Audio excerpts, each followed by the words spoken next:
World health ऑर्गनायझेशनच्या डेटानुसार दरवर्षी जवळपास 81,000 ते 1,38,000 लोक हे केवळ साप चावल्यामुळे पूर्ण जगामध्ये त्यांची डेथ होते. तसेच हजारो लोक असे आहेत की ते परमनंट डिझेबल पण होतात. भारताचं जर बघायचं झालं तर मिलियन डेथ स्टडीनुसार जवळपास 2000 ते 2019 या पूर्ण वर्षामध्ये दरवर्षी जवळपास 58,000 लोकांचा मृत्यू हा केवळ साप चावल्यामुळे होतो. त्यात की 90% ग्रामीण भागातील लोक आहेत. महाराष्ट्राचं जर बघायचं झालं तर महाराष्ट्रामध्ये मेजरली 4 प्रकारचे विषारी साप आढळतात. त्यामध्ये घोणस आहे, मण्यार आहे, फुरसे आणि नाग. आता जेव्हा एखाद्या व्यक्तीला साप चावतो तेव्हा साप चावल्याच्या नंतर त्या व्यक्तीमध्ये फाईट किंवा फ्लाईट ही एक सायकोलॉजिकल स्थिती तयार होते. म्हणजे तो व्यक्ती लढतो किंवा पळतो, म्हणजे एक घाबरून जातो. इन द सेन्स साप चावल्यामुळे त्या व्यक्तीला अनझायटी अटॅक येतो, हाय ब्लड प्रेशर तयार होऊ शकतं आणि या घाबरलेल्या परिस्थितीमुळे त्या व्यक्तीला हार्ट अटॅक किंवा स्ट्रोक येण्याचे चान्सेस तयार होतात. अगदी तो साप बिनविषारी असला तरी देखील. आता हायपरवेन्शन आणि पॅनिक अटॅक बद्दल आपण थोडंसं बघू. जी व्यक्ती साप चावल्यामुळे पूर्णपणे घाबरते ती अचानक जोरात श्वासोश्वास घ्यायला लागते. त्यामुळे चक्कर, गोंधळ, अधिक भीती निर्माण होते आणि त्या व्यक्तीची काही वेळा शुद्ध पण हरप होते. याला एक सायकोलॉजीमध्ये नॅसिवो इफेक्ट म्हणतात. नॅसिवो इफेक्ट म्हणजे ऍक्च्युली एखाद्या व्यक्तीला जर वाटले की आपल्याला जो साप चावलेला आहे तो साप विषारीच आहे आणि आता मी वाचणार नाही, असं जर त्या व्यक्तीला वाटलं तरी ही नकारात्मक भावना जी आहे त्या व्यक्तीमध्ये खरोखर सायकोलॉजिकल रिॲक्शन्स तयार करते आणि साप चावल्यामुळे त्याला जसं घाबरणं, धडधड होणं, श्वास घेणं, अडचण आणि बेशुद्ध पडणं अशा सगळ्या इश्यूज तयार होतात आणि त्या व्यक्तीची डेथ देखील होऊ शकते जरी तो साप बिनविषारी असला तरी. याला नॅसिबो इफेक्ट असं म्हणलं गेलं. तर साप हे 3 प्रकारचे विषारी साप असतात. एक पहिला आहे त्यापैकी न्यूरोटॉक्सिक वेनम, दुसरं आहे होमोटॉक्सिक वेनम आणि तिसरं सायटोटॉक्सिक वेनम. तर न्यूरोटॉक्सिक वेनम म्हणजे काय? न्यूरोटॉक्सिक म्हणजे जे मेजरली नर्व्ह सिस्टीमला एफेक्ट करतं. स्पेशली जर आपण बघायला गेलं तर नर्व्स आणि मसल्स यांच्यामध्ये जे कम्युनिकेशन आहे त्यामध्ये ते बॅरियर म्हणून तयार होतं आणि मसल कॉन्ट्रॅक्शन साठी लागणारे जे सिग्नल्स आहेत ते बंद होतात.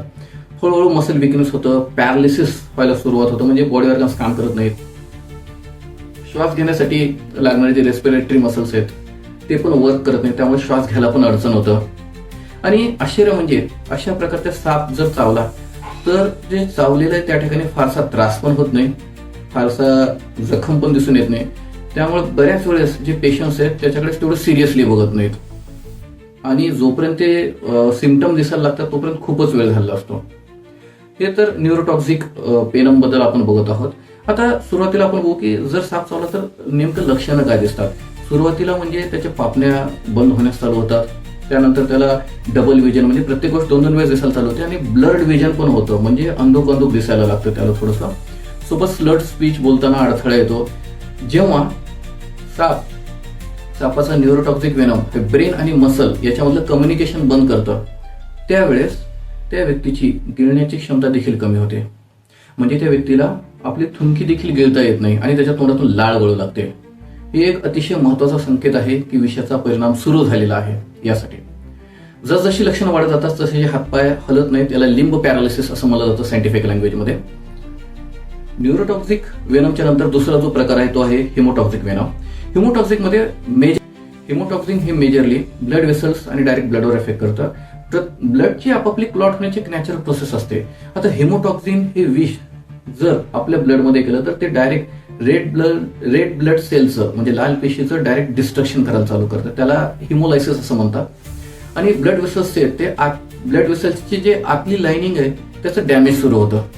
त्यामुळे बॉडीमध्ये इंटरनल ब्लिडिंग चालू होते, आतल्यात रक्तस्राव सुरू होतो आणि या विषयामुळे एकदम तीव्र सूज येते, इन्फ्लेमेशन किंवा अधिक रक्तस्राव किंवा ब्लड प्रेशर वाढणं किंवा इंटरनल ऑर्गन डॅमेज जसे किडनी डॅमेज पण होऊ शकतं. यामुळे त्या व्यक्तीचा मृत्यू होऊ शकतो. आता हिमोटॉक्सिक वेनम जे आहे ते कोणत्या सापामध्ये आढळतं? स्पेशली जर आपण बघायला गेलं तर रसेल वायपर आणि सॉस्केड वायपर म्हणजे घोणस आणि फुरसे यांच्यामध्ये ते स्पेशली आढळतं. सायटोटॉक्सिक वेनम बद्दल जर आपण बघितलं तर सायटोटॉक्सिक वेनम हा तिसरा प्रकार आहे वेनमचा, म्हणजे तिसऱ्या प्रकारचा विषय म्हणजे न्यूरोटॉक्सिन, दुसरे होमोटॉक्सिन आणि तिसरे सायटोटॉक्सिक. तिसऱ्या प्रकारचं जे विष सापांमध्ये आढळतं ते आहे सायटोटॉक्सिक वेनम. सायटोटॉक्सिक हे बघायला गेलं तर ते सेल आणि टिश्यू यांचं डिस्ट्रक्शन करतं. विशेषतः साप ज्या ठिकाणी चावलाय तिथले सेल मेम्ब्रेन आणि टिश्यूचे स्ट्रक्चरल कंपोनंट हे पूर्णपणे तुटून जातात आणि त्या भागामध्ये लोकलाइज टिश्यू डॅमेज झाल्यामुळं त्या व्यक्तीची डेथ होते. साप चावल्याच्या नंतर काही क्रुशियल ॲडवाइस पण आहे, ते मी तुम्हाला सांगू इच्छितो. म्हणजे साप चावल्याच्या नंतर हे ओळखत बसण्याचा प्रयत्न करू नका की साप कोणता चावलाय किंवा साप आयडेंटिफाय कोणते स्पेसिस आहे त्याची, ते आयडेंटिफाय करू नका. त्या ठिकाणी तात्काळ रुग्णाला लवकरात लवकर कसं दवाखान्यात नेता येईल याची सोय केली पाहिजे. आता काही गोष्टी ज्या केल्या पाहिजे आणि काही ज्या नाही केल्या पाहिजे साप चावल्याच्या नंतर, ते आपण बघू. सगळ्यात पहिल्यांदा साप चावल्याच्या नंतर एकदम घाबरू नका, रुग्णाला शांत ठेवायचा प्रयत्न करा, कारण यामुळे पॅनिक अटॅक येऊ शकतो घाबरून. आणि जर पॅनिक अटॅक झाला तर हार्ट रेट वाढतो, त्यामुळे विष हे सर्व शरीरामध्ये लवकर पसरू शकतं. रुग्णाला सांगा की ते मदत येत आहे आणि जेवढी हालचाल कमी ठेवता येईल तेवढी हालचाल कमी ठेवा. जिथे साप चावलेला आहे त्या ठिकाणी हात किंवा पायाची हालचाल थांबवा. एक स्प्लिंट म्हणजे लाकडी काठी किंवा रोल पेपर वापरून हलकीशी पट्टी बांधा त्या ठिकाणी.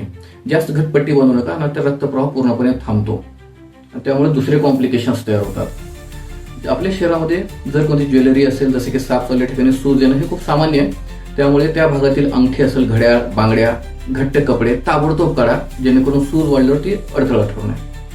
सोबतच सगळ्यात महत्त्वाचं समजून घ्यायला पाहिजे की रुग्णाला शक्य तितक्या लवकर अँटीवेनम उपलब्ध करून रुग्णालयात पोहोचवा. इमर्जन्सी सर्व्हिसेस असेल तर ताबडतोब संपर्क करा.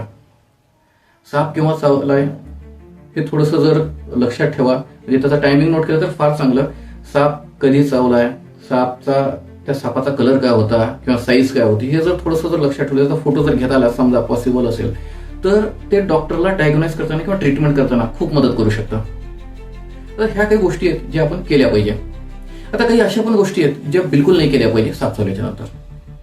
आता साप चावल्या ठिकाणी कट करण्याचा प्रयत्न करू नका. जर तुम्ही साप चावल्या ठिकाणी कट करून विष काढण्याचा जर प्रयत्न केला, त्यामुळे विष तर बाहेर जाणार नाही, पण उलट इन्फेक्शन तयार होईल, त्या ठिकाणी जास्त ब्लिडिंग होईल, टिश्यू डॅमेजेस होतील, त्यामुळे उपचार करत असताना हे अजून जास्त अवघड होईल.